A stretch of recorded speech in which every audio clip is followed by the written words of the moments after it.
Welcome to Mickey's Very Merry Christmas Party. We are back to celebrate the holidays at Walt Disney World, and what a great adventure we had. Now, it rained for most of the adventure on this very first party of the year, but we had a great time and started it off here at Space Mountain for the very cool holiday overlay. Now, this overlay is awesome. Not only do you get these really cool lights throughout Space Mountain, but you hear the soundtrack of the holidays, and it's more of like a rock and roll Christmas kind of soundtrack where what's really cool is you can actually see the track as you're going for some moments here and there, which changes the ride entirely.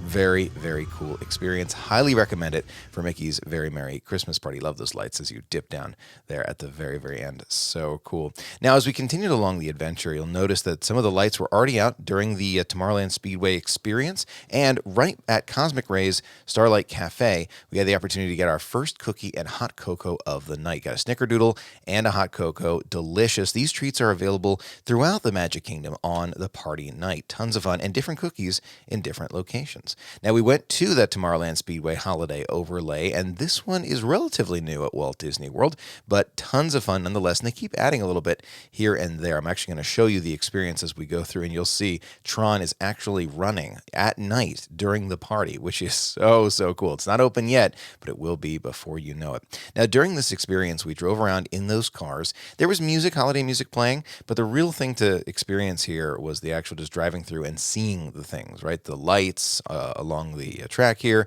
some of those projections, the gifts there, right there on the side as you're driving through. So cool. And then, of course, seeing Tron again as you're on this experience. That's something I definitely love. Now, it was pouring rain, so I got wet as we are just driving through here, but it was still a fun time. I don't recommend doing it in the rain if you can prevent it. So if you can wait it out just a little bit, that would definitely be the way to go. But nonetheless, it was a ton of fun and one I recommend. It was actually a walk-on when I went. Now, one of the other holiday overlays is the one at the Mad Tea Party, the teacups. And you'll actually see the lights are a little bit different and the music is definitely changed when you go to this experience. Tons of fun for the whole family. Now, you'll notice the Cinderella Castle has now got the special snowflakes on it projected right now. I'm looking forward to the Dreamlights returning, hopefully one day soon. But as you see at the very beginning of the party, the crowds are very intense, especially right around the hub as we're all waiting for that first stage show to begin. Now, you do have the opportunity to go on those rides that you love for a really low wait time during your experience. That will definitely save you time if you do want to go on these rides and don't want to wait in those super long lines. You can do that. It's the party experience that's totally up to you. Now, here's another one of those treat experiences that we went to. You'll see another cookie. This was the chocolate chip cookie at Columbia Harbor House, where we got our hot cocoa and cookies, and then we saw that very special Mickey's Once a Christmas Time parade, and what a spectacular parade it is. The different characters are out in different outfits. There's Winnie the Pooh. They're all moving around, having a great time. Mickey and Minnie there as well, singing holiday songs and definitely making you feel the spirit of the season. I love this parade, and a lot of people do like to wait for it, especially the first one.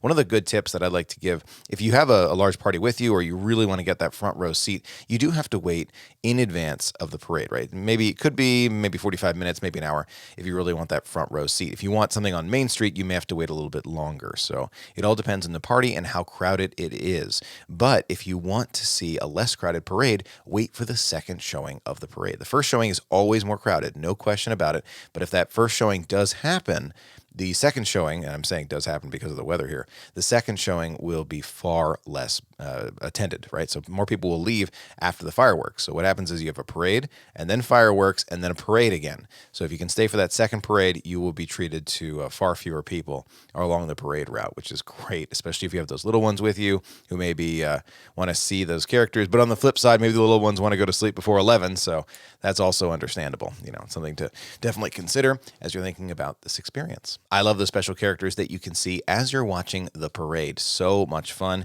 to see all those great characters.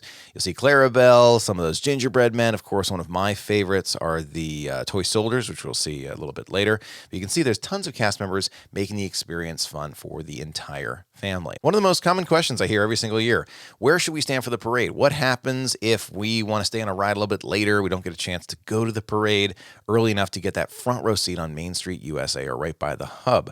The solution is pretty simple. Go further down in the parade route. So I'm here in Frontierland, where I waited I didn't wait that long at all. I'm going to say it was about 20 minutes, but the reality is you probably want to get there at least 40, 45 minutes prior to the parade, just because, the rain is going to affect it and the number of crowds are going to affect it, right? So if you're seeing the Christmas party really, really close to the holidays, it's going to be a very different experience than if you see it earlier, like in November. So it's something to consider when you're thinking about going to this parade. But Frontierland's one of my favorites. The parade route does start all the way back here in Frontierland. So if you're looking for a good seat for, maybe younger ones who, aren't going to be able to see over everybody's heads, then I would recommend coming around here to Frontierland. It's true, Main Street does have other advantages like snow coming down, depending on, the time of year, but it is still a good spot here in Frontierland. And you'll notice the lighting is really good here too. So for someone who loves photography and taking video, I love this spot right here, right by the Country Bear Jamboree, because all the characters are really well lit. Super cool, fun little tidbit there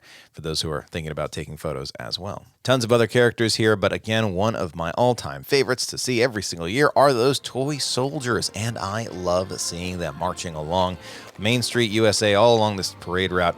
They sound awesome just because they're all marching in unison, all making that sound at the same time with the costumes kind of moving along. Really cool. Love this parade so much, and I have a feeling a lot of families love it too, because they always get a big cheering applause as they come on down wherever they are in the parade route. Now, of course, we're going to end this parade by seeing the one, the only, the man of the hour, the one who brings us all those gifts every single year. It's St. Nicholas himself. Santa Claus makes his way down this parade route as well. For all the good boys and girls, he's waving right at you as he's making his way down. Really cool experience, and everybody loves seeing Santa as this parade comes to a close. But that is the end of it. Now, as you make your way back towards Main Street, USA, at this point, you're going to want to move pretty quickly, especially if you're by Frontierland, to the hub area for those fireworks. Everyone's basically going to be doing the same thing because everyone wants to see the fireworks. It only happens once during the party, but these fireworks are ones that I would recommend extremely highly. At the time of this recording,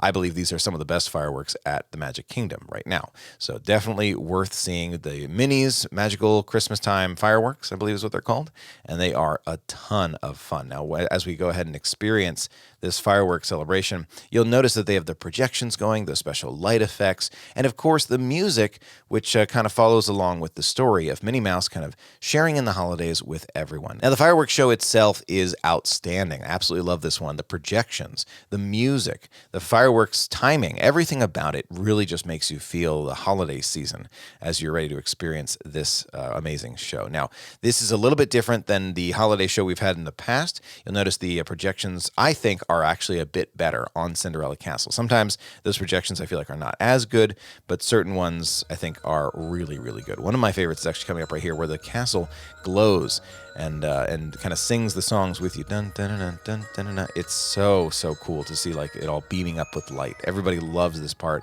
of the fireworks experience here, and being able to get this spot for the fireworks is just so much fun. Now, where do you stand for these fireworks? It's a great question. There are a lot of options. You could be closer to the hub, right? I'm standing basically right behind Walt Disney, right? So on that little hill behind where he is. You'll notice my Magic Band Plus is lighting up with the show, which is pretty cool.